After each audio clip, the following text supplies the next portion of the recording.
Tout de suite, c'est Delta Sport sur Delta FM. J'ai déjà vu des inconscients, des sauvages, des hystériques, mais des possédés comme jamais. C'est bon parce qu'on est des yeux pour nous prendre pour des andouilles, on accorde notre tête. Bonjour à tous, bienvenue sur Delta FM. Aujourd'hui c'est Delta Sport, on est le vendredi 3 avril 2026. C'est enfin les vacances, enfin. Après ce mois chargé de bac blanc, de semaine internationale, de plein d'événements, c'est enfin les vacances. Et aujourd'hui, émission un peu spéciale, puisque aujourd'hui je suis avec Sacha. Bonjour. Bonjour Sacha, ça va ? Ça va très bien. Ok super, je suis avec Ancelin. Ça va. Ça va bien, ouais. Et je suis avec Clément. Salut. Donc aujourd'hui, Clément Bilan n'est pas là, mais on a un invité, Clancy. Bonjour Clancy. Oui, bonjour à tous, ravi d'être avec vous. Donc Clancy, c'est le président de l'association des Cavaliers du Clin qui va organiser le Techno Trail du Futuroscope, du grand Futuroscope, qui va se dérouler début juin et qui va passer par le lycée. Donc dans un premier temps, on va commencer par la Formule 1 avec Sacha, puis après, on va faire une interview du président. Donc c'est parti pour la Formule 1.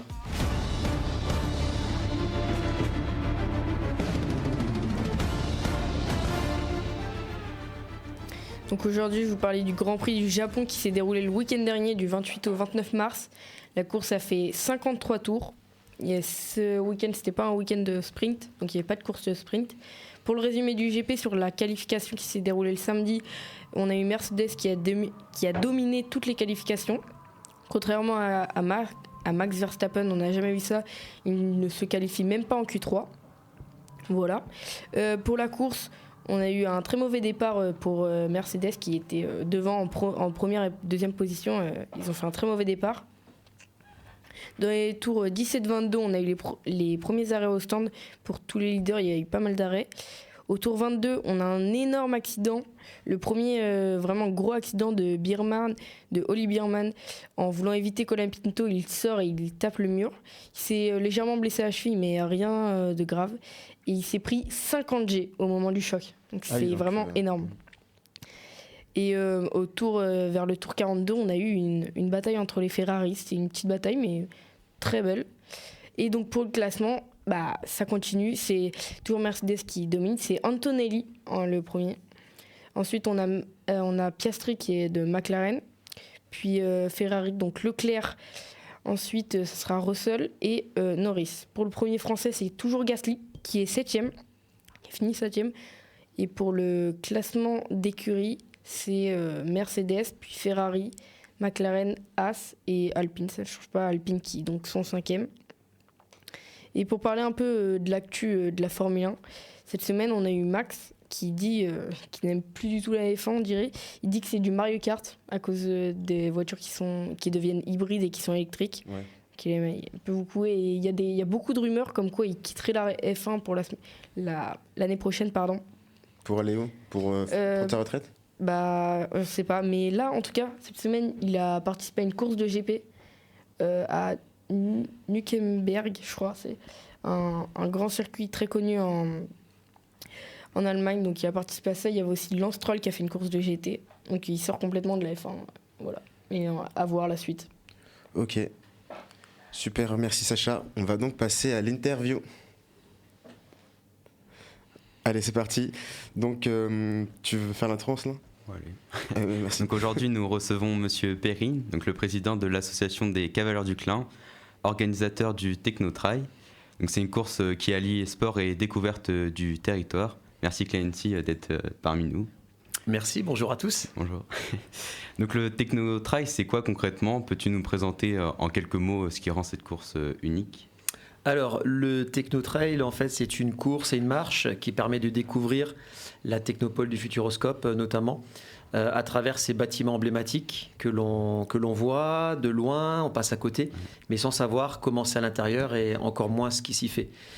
Donc, c'est une expérience pour le grand public, mais également pour les travailleurs, on va dire, enfin les employés de la technopole, voilà, qui eux-mêmes peuvent découvrir ce qui se fait chez leurs voisins et savoir comment c'est à l'intérieur de leur bâtiment. Ça, c'est ouvert à tout le monde ? Oui, c'est ouvert à tout le monde. Et j'ai oublié de répondre à la question en quoi le Techno Trail est unique, parce que ça, effectivement, il est différent des autres Urban Trail, on va dire. dans le sens où sur la Technopole, nous avons des entreprises, nous avons des institutions, notamment nous avons un campus aussi universitaire avec l'Université de Poitiers par exemple, avec l'ANSMA, et nous avons également aussi un lycée, le LP2I que vous devez bien connaître. Et l'idée, c'est de pouvoir fédérer tous ces acteurs-là. Et il faut savoir que le Technotrail, en fait, n'a pas lieu que le 12 juin. Il commence déjà bien avant, puisqu'il y a tout un travail et une implication des entreprises, de tous les acteurs, donc tous les lycéens, les étudiants, pour aussi participer à l'organisation de cet événement. Voilà, donc ça, c'est vraiment quelque chose qui est très différent. Ils sont impliqués. Il y a une dimension pédagogique dans ce projet. Voilà, et c'est tout ce qui... C'est aussi ça qu'on veut faire transparaître à travers cet événement. Ça, c'est ouvert aux marcheurs et aux coureurs? Voilà, c'est ouvert aux marcheurs et aux coureurs de façon très très large, hein, puisqu'on veut vraiment que ça touche un maximum de personnes. Donc du coureur aguerri qui joue le chrono, jusqu'au coureur qui court vraiment pour le plaisir, et toute forme de marcheur, tous les âges. Voilà, ça c'est vraiment important, cette diversité. C'est vraiment ça que l'on recherche. Est-ce que vous vous rappelez du chrono du premier arrivé ou de la première arrivée de l'année dernière? C'est ça, oui. Ça, c'est une bonne question. Je l'ai plus en tête. Je me souviens qu'il avait fait très chaud ce jour-là. Ouais. Donc, forcément, le temps était peut-être un petit peu en dessous de ce qu'il aurait dû être. Mais on a eu des très belles performances, en tout cas. Voilà, j'ai plus le temps exact en tête. Okay. Désolé. Pas de souci. Il y a aussi un challenge entreprise. Donc, de quoi s'agit-il? Donc on a un challenge entreprise, effectivement. Donc je rajouterai challenge entreprise solidaire, puisque l'idée, nous sommes associés à la Fondation territoriale de la Vienne, dont l'idée est justement de récolter des fonds pour venir en aide aux publics fragilisés, et notamment les jeunes. Et l'idée, c'est de pouvoir courir à plusieurs, donc réservé plutôt aux entreprises et aux institutions, et de former des équipes de 4 personnes. Et donc le chrono, c'est le cumul de ces 4 temps. Et ça fait après un classement par équipe, par entreprise ou institution. C'est bien ça, c'est super. Voilà, pour courir pour une bonne cause. Voilà, au-delà de courir pour le sport, c'est aussi pour cette action solidaire qui nous tient à cœur. Alors, donc l'ouverture des inscriptions, ça a commencé le 1er avril. Actuellement, on est le 3 avril. Comment ça se passe? Est-ce qu'il y a beaucoup d'inscrits? Est-ce qu'il n'y en a pas beaucoup? Comment ça évolue?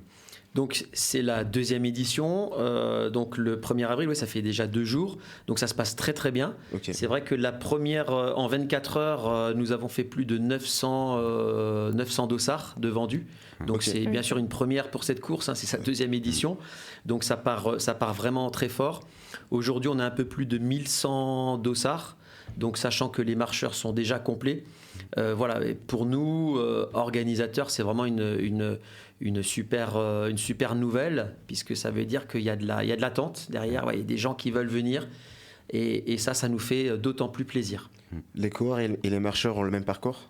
Les coureurs et les marcheurs cette année ont exactement le même parcours. L'année dernière, on avait différencié pour des contraintes de distance, et par rapport aux horaires également, par rapport à certains bâtiments. Cette année, tout le monde fera la même chose, tout le monde participera aux mêmes animations. Voilà, il n'y aura pas de jaloux.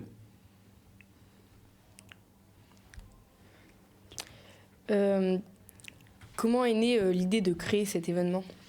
Alors l'idée, donc nous les Cavaliers du Clin, nous avons l'habitude depuis de nombreuses années d'organiser des courses.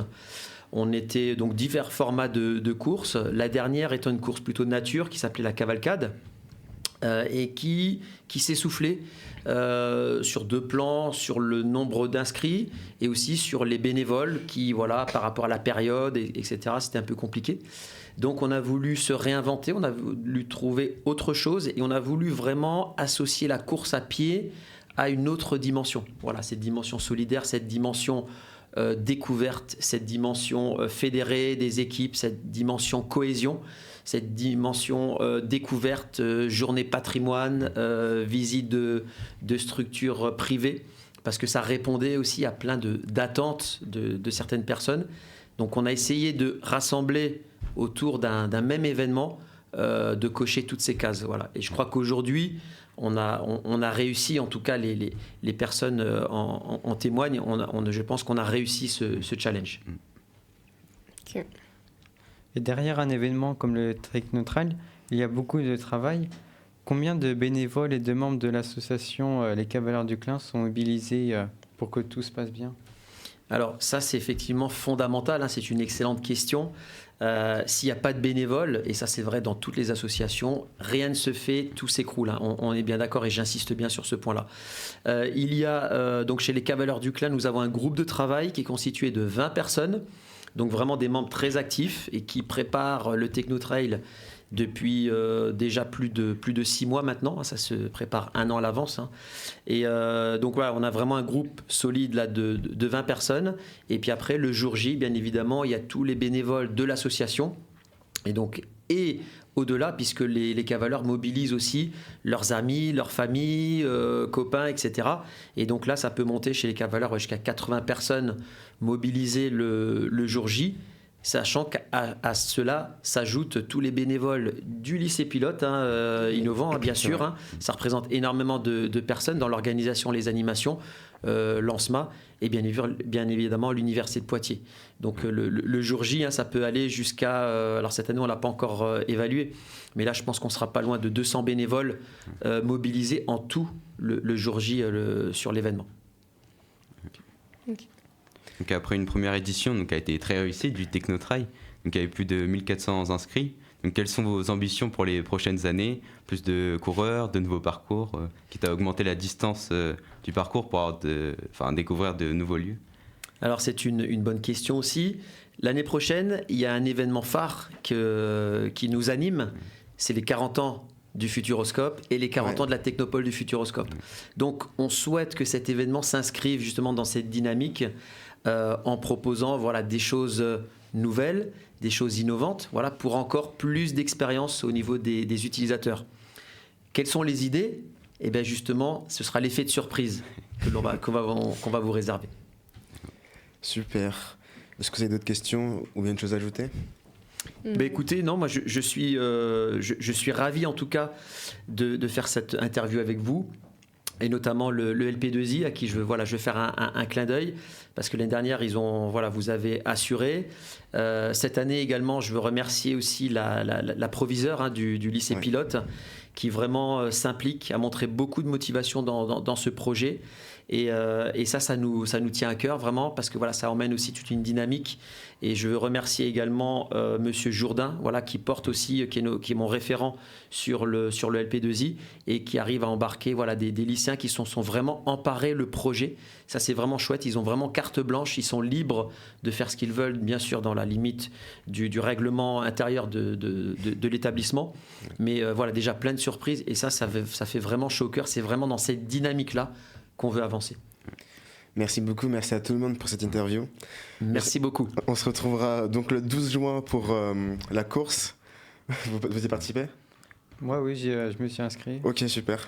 Très bien. Ok. Eh bien, merci. On se retrouve à la rentrée pour une nouvelle émission. Bonnes vacances, bon week-end. C'était Delta Sport, l'actu sportive sur Delta FM. J'ai déjà vu des inconscients, des sauvages, des hystériques, mais des possédés comme jamais. C'est bon parce qu'on est des yeux pour nous prendre pour des andouilles, on accorde notre tête. Ah, bah.